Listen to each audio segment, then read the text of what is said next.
You've probably heard or seen Kim Jong-un referred to as everything from chairman to supreme leader. In comparison, when we talk about other world leaders, the term president or prime minister comes to mind. Here in South Korea, for instance, Yoon Suk-yeol is just the latest in a series of presidents. But in North Korea, that's not the case, as there are signs that Kim's personality cult is being elevated to that of the highest possible level alongside his late grandfather and national founder, Kim Il-sung. Pyongyang appears to have sought to raise Kim Jong-un's public image by using the title reserved for his grandfather, according to South Korea's unification-ministry. Its recent analysis shows Kim being referred to as president on 26 occasions in state media reports in the first 7 months of this year, up from 23 in 2022. That was also up from 16 occasions in 2021 and just 4 in 2020. The ministry here thinks the North has bolstered the use of the title president for Kim Jong-un as a way to cement his authoritarian regime. He's even often been called Great President, on a par with Kim Il-sung.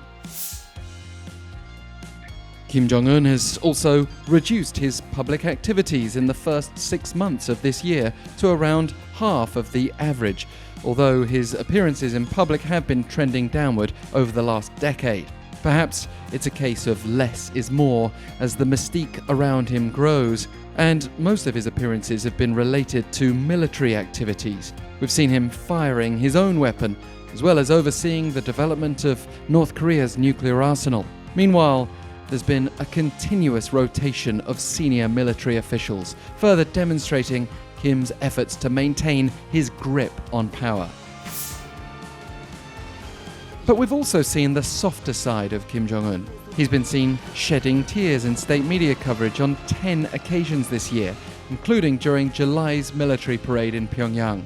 According to a South Korean unification-ministry official, this is the epitome of a tyrant's politics, appealing to people's emotions. But it seems to work based on the regular sight of North Koreans also shedding tears in Kim's presence. His paternal role is also growing. Having been known as a father to the nation's children, that's apparently expanded to young adults too since the end of last year.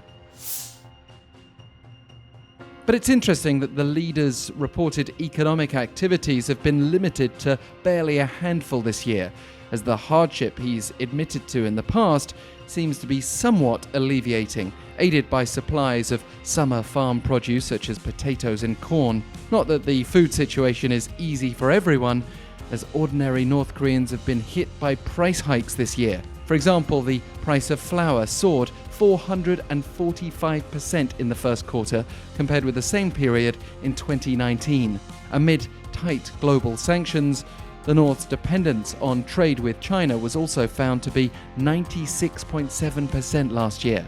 But for what it's worth, remember that famous satellite imagery showing North Korea in relative darkness at night compared with the South? Well, the North's average nighttime illumination has doubled in 10 years, suggesting a more reliable power grid, even if the prospects for inter-Korean dialogue have been dimming.